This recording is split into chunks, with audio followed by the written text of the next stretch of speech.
안녕하십니까.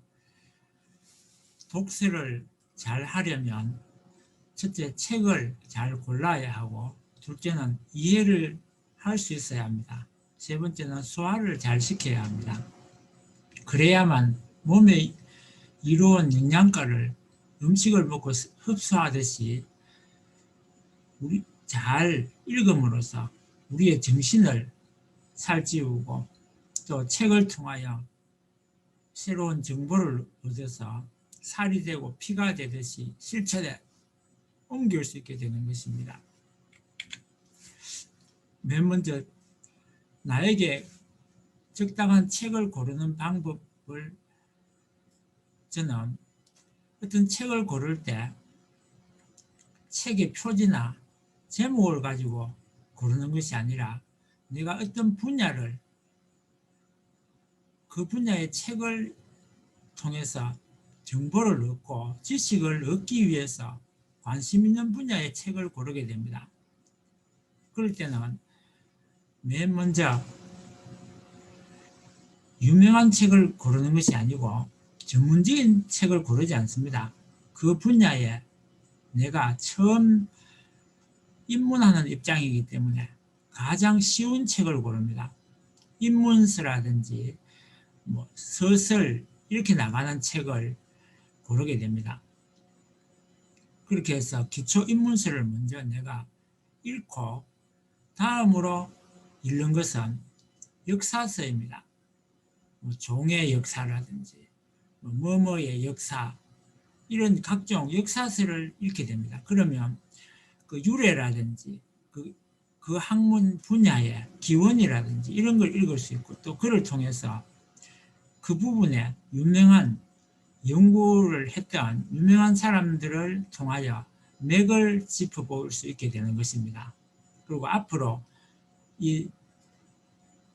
지금 관심 있는 이 분야가 어떻게 흘러갈 것인지, 그런 어떤 전체적인 맥락을 먼저 파악을 하는 것이 중요하기 때문에 역사서를 읽습니다.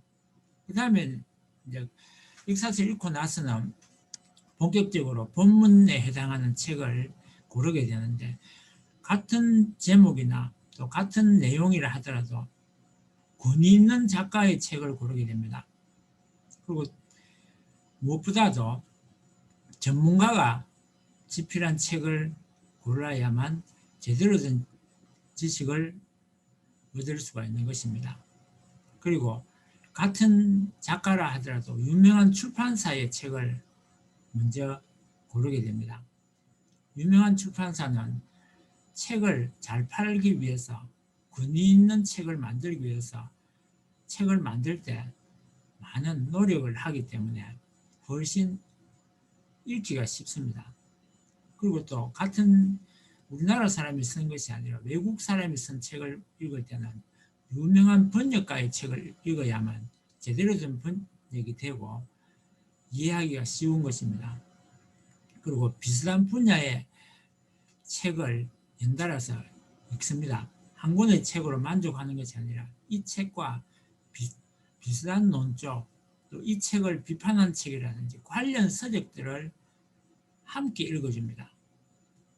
그러고 나서 마지막으로 원서를 읽습니다. 책을 고를 때 80% 이상 내가 이해를 하는 책을 골라야 그 책을 놓지 않고 끝까지 읽을 수 있습니다. 그러니까 내용의 80% 이미 내가 알고 있는 책을 읽으라는 이야기입니다. 그리고 똑같은 제목이나 내용이라면 신간을 읽습니다. 왜 신간을 읽냐 하면 책을 이제 판이 넘어가면서 틀린 글자라든지 오류 수정을 하게 됩니다. 그래서 최신에 발간한 책을 읽는 것이 가장 좋습니다. 그 다음에 이제 우리가 책을 읽을 때 피해야 할 내용이 있습니다. 그걸 저는 저질책이라고 규정을 하는데, 저질책을 읽지 않는 방법을 말씀드리겠습니다.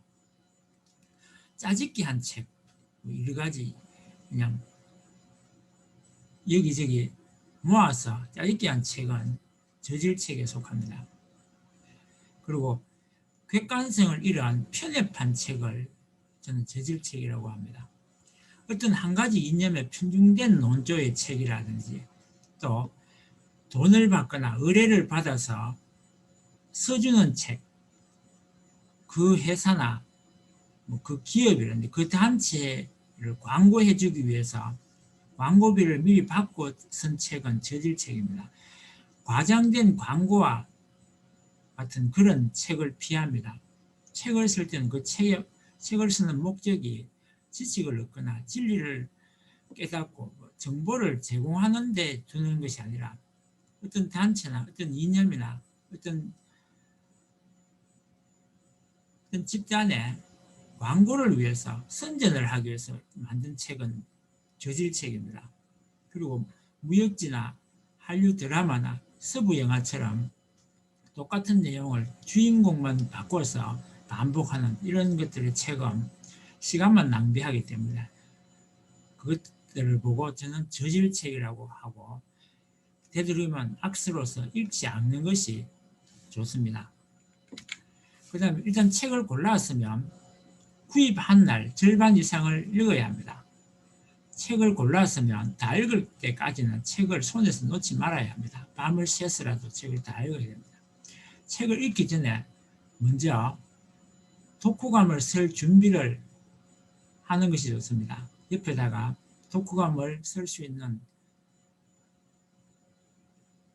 구멍이 3개 뚫려져 있는 철을 하기 쉬운 그런 파일을 미리 준비해서 낱장으로 되어 있는 노트를 사고, 그래서 읽은 책을 책 이름 순으로, 가나다 순으로 정확하게 정리하기 위해서 그렇게 노트를 준비하고, 낱장 노트를 여러 장 준비하고, 그러고 나서 메모할 수 있는 볼펜이나 연필을 준비하기도 합니다.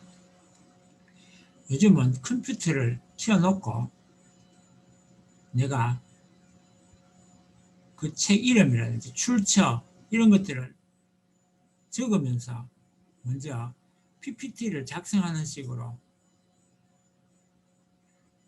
그 즉시 그 읽은 순간의 소감이나 감명을 그 순간에 적으면서 진행을 합니다. 그리고 원래는 사진을 먼저 옆에 두고 책을 옛날에는 읽었는데 요즘은 컴퓨터가 또 인터넷이 발달되어서 그때그때 쉽게 찾을 수가 있습니다. 내용을 모르는, 이해하기 어려운 내용을 보면. 그런데 한 번 모르는 문장이 나왔다고 해서 바로 사진을 뒤지는 않습니다. 2번, 3번 반복이 될 때는 반드시 찾아봐야 되는 것입니다. 그 다음에 내가 몰랐던 용어가 책을 읽다가 나오면 그것을 그 책에 맨 마지막에 빈 공간에다가 가나다 순으로 그것을 정리를 합니다. 그 책의 페이지를 적고 이 용어가 몇 페이지에 되어 있는지, 왜냐하면 용어가 책을 읽다 보면 계속 반복되고 반복되는 용어는 더 이상 설명해 주지 않습니다. 맨 처음에는 그 용어에 대해서 되게 설명을 하니까 그 설명한 부분을 기억을 하기가 어렵습니다. 그래서 맨 마지막 책의 마지막에다가 그것을 정리하는 것입니다. 근데 가나다 순으로 정리하기는 어렵기 때문에 순서대로 정리합니다. 그런데 요즘은 제가 컴퓨터를 켜놓고 책을 읽으면서 새로운 용어에 대한 설명이 나오면 그것을 사전을 아예 만듭니다. 그 한 권의 책을 위한 사전을 만들면서 읽어 나가면 서너 페이지 넘어갔을 때 그 용어를 잊어버렸을 때 다시금 덜추지 않아도 금방금방 진행이 되기 때문에 그렇게 합니다. 그 책을 읽다가 자리를 옮기거나 떠나지는 않습니다. 한번 앉아서 읽기 시작하면 그 책을 다 읽을 때까지는 자리를 옮기지 않습니다. 옮겨버리면 금방 잊어버리고 또 책을 놓기 쉽기 때문에 그 환경에서 벗어나지 않으려고 합니다. 밥 먹는 것도 미루고 손님을 만나는 것도 미루고 모든 것을 미루는 그런 버릇이 있습니다. 그 다음 책을 저는 읽을 때 처음부터 서술이나 입문책을 구하지 못하고 바로 본문에 해당하는 책을 손에 넣을 때도 있습니다. 그럴 때는 그 내용을 80%를 이해하는 책을 고르지 못하고 나는 30%도 이해 못하는 책을 어려운 책을 고를 때도 있습니다. 그래도 귀하게 구했기 때문에 읽기 위해서는 먼저 그 작가가 누군지를 읽어봅니다. 상시 보통 책의 몇 첫 페이지나 마지막 페이지는 작가 소개가 있는데 그것을 읽습니다.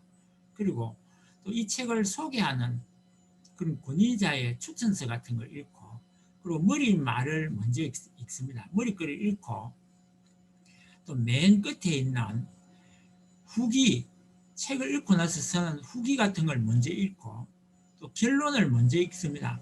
그리고 또 책을 그 다음에는 줄거리를 해당하는 순서를 먼저 봅니다. 책을 보고 그 순서에 해당하는 것 중에 가장 마음에 드는 해당하는 순서대로 읽는 것이 아니라 그 제목을 보고 순서에서 가장 마음에 드는 부분을 먼저 읽습니다.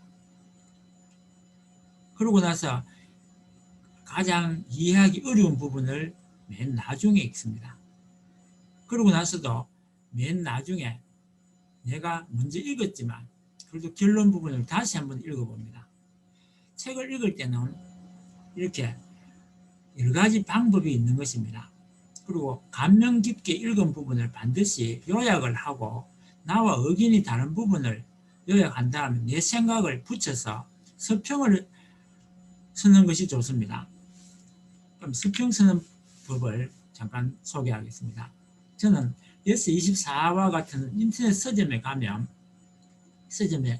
인터넷 서점이니까 컴퓨터를 통해서 인터넷으로 들어가면 신간을 출판할 때 그 출판한 출판사에서 서평단을 모집합니다.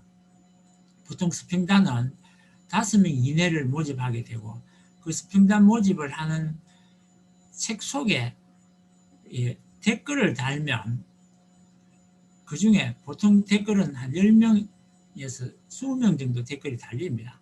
그러면 그 달린 사람들 중에 5명 정도를 선정해서 서점에서 먼저 책을 그 서평단에 해당하는 사람들에게 공짜로 보내줍니다. 보통 하루 이틀이면 집으로 도착을 합니다. 그러면 어떤 사람을 선정하느냐 하면 이 책을 가장 읽고 싶어 하는 사람, 또 글을 구체적으로 80% 이상 이미 이 책에 대해서 내용을 짐작하고 있는 사람, 이런 사람들을 주로 고르는 것 같습니다. 어쨌든 저는 가끔 선정이 되어서 책을 공짜로 받아서 서평을 하게 되는데 그 책을 읽고 일주일 이내에 서평을 적어서 올리면 되는 것입니다. 보통 서평을 잘 하려고 할 필요는 없고 서평을 하면 그냥 하면 되는 것입니다. 서평을 적을 때는 먼저 제가 앞서 말씀드린 대로 전체 줄거리를 먼저 요약을 하고 특히 감명 깊게 읽은 부분에는 소감을 첨가하고 또 꼭 기억하고 싶은 부분은 PPT로 별도로 제작해서 강의할 때 사용을 합니다. 실제로 강의를 하기도 하고 또 책을 소개하는 영상을 만들어서 유튜브에 올리기도 합니다.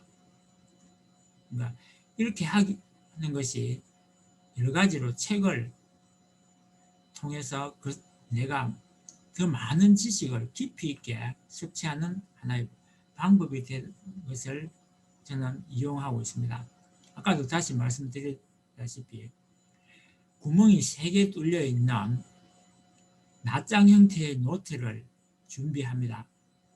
그리고 파일 형태로 정리해서 보관함으로써 나중에 논문을 써야 될 때 사용하기 용이하도록 출처를 정확하게 기록해 놓습니다. 책 제목, 또 작가, 또 출판사, 또 페이지, 또 출판한 날짜까지 정확하게 기록해 가지고 출처를 많이 모아놓음으로써 논문을 짧은 시간에 많은 논문을 쓸 수 있는 그런 준비를 저는 늘 하고 있습니다. 그리고 마지막으로 한 가지 더 첨부하자면 가급적이면 신간을 노려야 됩니다. 그리고 서점을 자주 가야 됩니다. 이 말은 책을 가까이 하라는 말이긴 합니다. 습관적으로 책을 읽는 버릇을 가지려면 맨 먼저 재미있는 책을 골라야 합니다. 자기가 흥미있는 그런 관심 있는 분야의 책을 조금씩 읽어 나감으로써 점점점 지평을 넓혀 나가는 것입니다. 그리고 가장 중요한 것은 생각하는 것입니다. 우리가 음식을 먹고 소화하지 않는 것과 같이 책을 읽고 생각하지 않으면 소화가 되지 않는 음식은 그냥 버려지는 것과 같은 것입니다. 일기를 적듯이 본인도 책을 적어봅니다. 꼭 출판을 위한 책이라보다도 내가 책을 많이 써보는 것이 중요합니다. 제가 학교 다닐 때 글을 좋은 글을 쓰는 방법으로 3가지를 하라는 이야기를 들었습니다. 그래서 다독, 또 다상량이라 했습니다. 생각을 많이 하고 또 많이 써봐라, 그런 3가지를 제가 그때 기억이 나는데, 책을 읽는 이유가 책을 읽음으로써 나도 좋은 글을 쓰기 위해서입니다. 좋은 글을 써서 많은 사람들에게 좋은 정보를 전하기도 하고, 또 내가 좋은 책을 써서 많은 사람들에게 감명을 줄 수 있다면 얼마나 좋겠습니까? 다른 사람을 감명시킬 수 있는 책을 쓰기 위해서 책을 읽는 것입니다. 그러니까 책을 읽는 이유는 훌륭한 책을 남기기 위해서 책을 읽는 것이 되는 것입니다. 또 정확한 정보를 얻기 위해서 책을 읽는 것이고, 진리를 깨닫기 위해서 책을 읽는 것이고, 그 책을 읽음으로써 그 깨달은 바를 실천하기 위해서 책을 읽는 것입니다. 책을 읽고 내가 똑바로 살기 위해서 책을 읽는단 말입니다. 책을 읽고 그 쌓은 지식을, 인격을 쌓기 위해서 활용하기 위해서 책을 읽는 것입니다. 책을 읽고 내가 건전하고 바른 생각을 하기 위해서 책을 읽는 것입니다. 내가 지금 하고 있는 이 생각이 잘못됐다는 것은 얼마나 부끄러운 일입니까? 잘못된 생각을 하지 않기 위해서 책을 읽는 것입니다. 그리고 무엇보다 배워서 남주나라는 속담도 있습니다만, 배워서 남을 주기 위해서 책을 읽는 것입니다. 정확한 정보를 전달하고 또 많은 사람들을 깨닫게 해주고 좋은 글을 통해서 많은 사람들에게 좋은 영향을 끼치기 위해서 하는 것입니다. 그래서 결국은 가르치기 위해서 책을 읽는 것이 좋다는 말씀으로 저를 이 전체를 마무리하겠습니다. 감사합니다.